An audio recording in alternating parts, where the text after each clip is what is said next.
107 number question बोल रहा है कि which grade slip gauge is use for precision tool room application. बोल रहा है कि सटीक टूल रूम अनुप्रयोग के लिए किस ग्रेड स्लिप गेज का उपयोग किया जाता है। बोल रहा है कि टूल रूम में स्लिप गेज जो है, कौन सा स्लिप गेज का प्रयोग टूल रूम में किया जाता है। तो एक नंबर में दिया है, ए नंबर में ग्रेड 1, 2 नंबर में दिया है ग्रेड 00, 3 नंबर में दिया है ग्रेड 2 और इसमें दिया है ग्रेड 0। तो स्लिप गेज के लिए क्या होता है, सही आंसर होगा ग्रेड 1। जो स्लिप गेज होगा टूल रूम के लिए, तो टूल रूम के लिए ग्रेड 1 का यूज किया जाता है। और ये देखिए वर्ड थोड़ा ऑप्शन में भी ध्यान दे दीजिए। मान लीजिए एग्जाम में आएगा, एक बार ये पूछता है, अगले बार में ये क्वेश्चन पूछ देता है, अगले बार में ये वाला पूछ देगा। तो बात को समझना है थोड़ा सा कि ये टूल रूम के लिए होता है ग्रेड 1, और जब वर्कशॉप की बात किया जाएगा तो ग्रेड 2 का प्रयोग किया जाता है। जो ग्रेड 2 होगा ये वर्कशॉप के लिए होता है, और ग्रेड 00 दिया हुआ है ये होता है कैलिब्रेशन इंस्पेक्शन के लिए। जो मान लीजिए ये जो ग्रेड दिया हुआ है स्लिप गेज का, इसको चेक करने के लिए, ये जो 0 होता है ना उसको चेक करने के लिए होता है, और ये होता है कैलिब्रेशन और इंस्पेक्शन के लिए ग्रेड 0 का प्रयोग किया जाता है।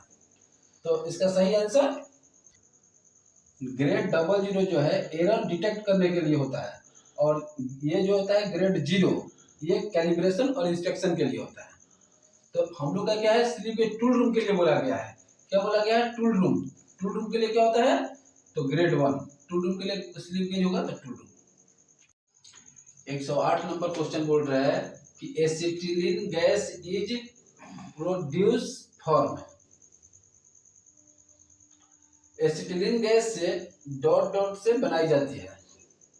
एक नंबर में दिया है कार्बन से, 2 नंबर में दिया है कैल्शियम कार्बाइड, 3 नंबर में दिया है कैल्शियम क्लोराइड, और 4 नंबर में दिया है कैल्शियम कार्बोनेट।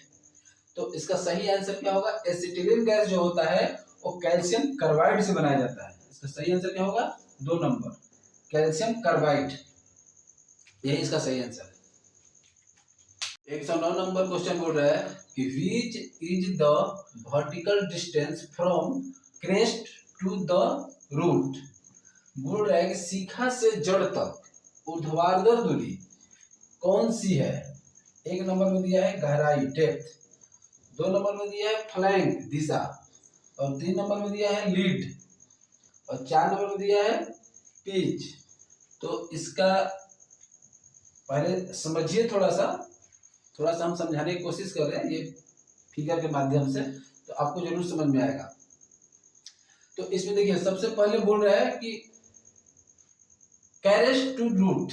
तो इसमें क्या होता है, कैरेस्ट किसको बोलते हैं, ये वाला कैरेस्ट है, ये वाला जो पर्सन है इसको हम कैरेस्ट बोलेंगे, और ये वाला जो होता है ये क्या होता है, ये वाला पर्सन रूट होता है। तो बोल रहा है ये वाला इसे कर दीजिए। तो क्या बोल रहा है कि कैरेस्ट टू द रूट, कैरेट से सीधा रूट तक जो डेप्थ होगा, क्या बोल रहा है, विच is the vertical distance. Vertical मतलब क्या होता है, सीधा ऊर्ध्वाधर, यानी ये जो सीधा होगा वही होगा। तो इसका सही मतलब क्या होगा, तो इसी को हम क्या बोलते हैं, बोला distance from crest to the root. तो इसका मतलब ये बोल रहा है, इसी को पूछ रहा है कि ये वाला क्या, इसका मतलब क्या बोलेंगे इसको। तो इसका सही आंसर क्या होगा, डेप्थ होगा, गहराई। सही आंसर क्या होगा, डेप्थ, गहराई। और ये जो तिरछा लाइन दिया हुआ है, अब देखिए मान लीजिए ऑप्शन 4 को दिया हुआ है, तो चारों के बारे में थोड़ा थोड़ा समझ लेते हैं, ये हमेशा आते रहता है।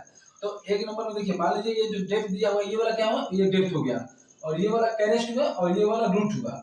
लेकिन जो ये तिरछा लाइन जो पड़ा हुआ है इसको हम क्या बोलते हैं, फ्लैंक। ये वाला लाइन को हम क्या बोलेंगे, ये जो दिया हुआ है फ्लैंक दिशा, ये फ्लैंक है। और पिच किसको बोलते हैं, तो ये जो दूरी होता है, ये वाला जो दूरी होता है, ये वाला, इसी को हम पिच कहते हैं। ये वाला दूरी को हम क्या बोलते हैं, पिच कहते हैं। जो दो गैप होगा ना इसके बीच की जो दूरी होता है उसको हम पिच कहते हैं। और लीड, जो लीड दिया हुआ है, तो क्या बोल रहा है कि ये जो पिच दिया हुआ है, इसी को जब एक चक्कर पूरा घूमेगा, जब राउंड जब नट होता है तो किसी बोर्ड में जब एक चक्कर घूमेगा तो उसी को हम क्या बोलते हैं, लीड। जब एक चक्कर पूरा कंप्लीट करेगा तो उसको लीड कहते हैं। 110 नंबर क्वेश्चन बोल रहा है कि welding spatter is a kind of. बोल रहा है वेल्ड स्पेटर डॉट डॉट का एक प्रकार है। एक नंबर में दिया है वेल्डिंग दोष, 2 नंबर में दिया है वेल्डिंग तकनीक, और 3 नंबर में दिया है वेल्डिंग इलेक्ट्रोड, और 4 नंबर में दिया है वेल्डिंग स्टिक। तो वेल्डिंग स्पैटल क्या है इसके बारे में बताना आपको। तो मान लीजिए, पहले थोड़ा सा एक फिगर से बता रहे हैं आपको। मान लीजिए ये एक पार्ट दिया हुआ है, ये पार्ट दिया हुआ है, और एक ये पार्ट दिया हुआ है। वेल्डिंग काम क्या होता है? वेल्डिंग काम होता है 2 पार्टों को जोड़ने के लिए होता है। तो ये बीच में जो गैप दिया हुआ है इसी को भर दिया जाता है पूरा, इस तरह से इसको भर दिया जाता है, तो ये 2 पार्ट ज्वाइनिंग हो जाता है।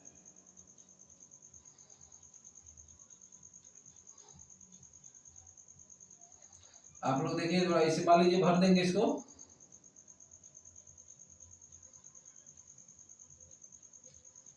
ये पार्ट मान लीजिए 2 पार्ट को जोड़ने के लिए क्या होता है, वेल्डिंग इसमें भर दिया जाता है, मटेरियल भर दिया जाता है।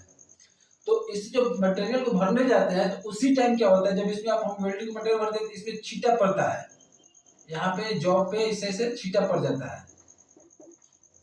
ये जो छींटा पड़ता है उसी को हम क्या बोलते हैं, स्पैटर बोलते हैं। तो ये क्या है, ये जो दिया हुआ है वेल्ड स्पैटर डैश एक प्रकार का क्या है, एक वेल्डिंग दोष है। ये क्या है, ये जो वेल्डिंग करता है, अगर जो आदमी काम कर रहा है, वर्कर काम कर रहा है, उसमें अगर अच्छा टैलेंट नहीं है तो उस समय ये होता है, जो छींटा पड़ जाता है। तो इसलिए क्या है, ये एक वेल्डिंग दोष है। स्पेक्टर क्या है, एक वेल्डिंग दोष है। अब थोड़ा ऑप्शन से भी देख लेते हैं। तो ये दिया है वेल्डिंग तकनीक, मतलब ये बताया गया जो छींटा पड़ रहा है ये तकनीक है, नहीं ये तकनीक नहीं है, नियम नहीं है कोई भी, ये कोई तकनीक नहीं है। और 3 नंबर में दिया हुआ है वेल्डिंग इलेक्ट्रोड, मतलब बोला जा रहा है कि जो ये मटेरियल भरा गया है इसमें, क्या वही है क्या स्पेक्टर? नहीं, ये स्पेक्टर नहीं है। जो मटेरियल भरा गया है वो होता है वेल्डिंग स्टिक। ये क्या होता है, जो वेल्डिंग करने के जो रड होता है लंबा, वो आपको 100 से 450 mm तक लंबा होता है, उसी को बोलता है वेल्डिंग स्टिक। और वेल्डिंग इलेक्ट्रोड, जब ये आप वेल्डिंग टर्च में पकड़ के यहाँ पे जब मटेरियल भर रहे हैं तो उस टाइम क्या बोलेंगे हम, वेल्डिंग इलेक्ट्रोड बोलते हैं। अगर हम इलेक्ट्रोड में नहीं भर रहे, नहीं पकड़े, वेल्डिंग टर्च में नहीं पकड़े, ऐसे है तो उससे हम क्या बोलेंगे, वेल्डिंग स्टिक बोलते हैं, वेल्डिंग रड बोलते हैं। 111 नंबर क्वेश्चन बोल रहा है कि what is the purpose of ring gauge. बोल रहा है कि रिंग गेज का उद्देश्य क्या है। 1 नंबर में दिया है check the taper shaft diameter, बोल रहे पतला शाफ्ट व्यास की जांच करें।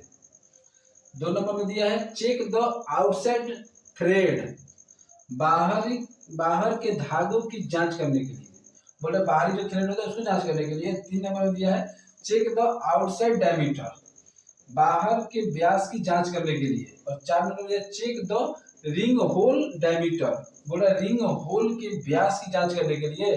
तो इसका सही आंसर क्या होता है, रिंग गेज। ये जब भी बोला जाए रिंग गेज, रिंग गेज क्या होता है, रिंग मतलब क्या होता है जिसे हम अंगुली में पहनते हैं, जिसको हम लोग रिंग पहनते हैं ना, तो उसी टाइप से क्या होता है, ये बाहर का व्यास मापता है ना कि अंदर का मापता है। इसका सही आंसर क्या होगा, चेक द आउटसाइड डायमीटर, बाहर के व्यास की जांच करने के लिए इसका सही आंसर होगा।